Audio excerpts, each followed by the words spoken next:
Bobby Grier became an accidental civil rights hero. He did not ask for that role. He did not want that role. After the whole Emmett Till situation, there was nothing that was going to stop him. There was a gentleman's agreement that if they had black players, then they would hold them out when they played games in the South.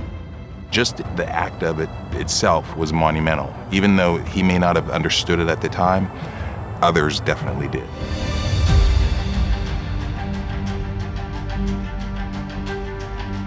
College football in the South in the 50s reflected society.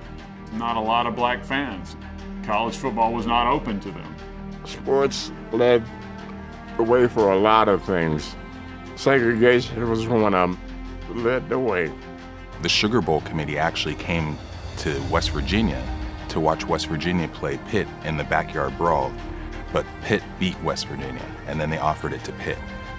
I don't think anybody had any idea of what happened in the state of Georgia once Georgia Tech and Pitt were matched up in the Sugar Bowl.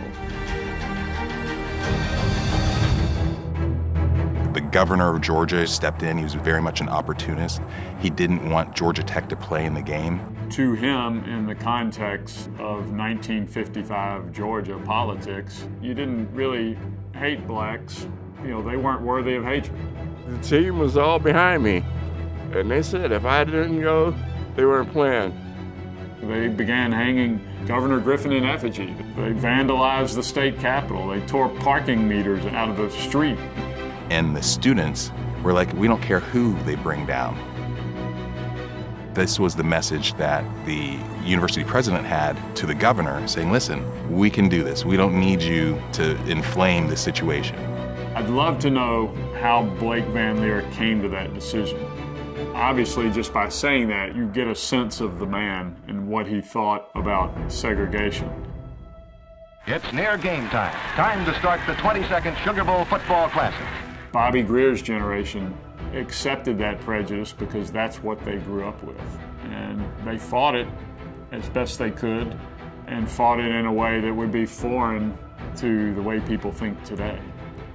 Everybody knew what was what, period. To say, you leave me alone, I'll leave you alone. That's what it was. People back in 1956 were offended because a person of color was going to be playing on the field. So even though back then he didn't realize that he was really upsetting the norms and the apple cart, so to speak, it's basically what's going on now, because things have to change or it's just going to get worse. When you think of Bobby Grier and who he was, what he stood for, what he had to withstand, he's reluctant to tell the story, but he's proud of the story because it's a terrifically important story to tell.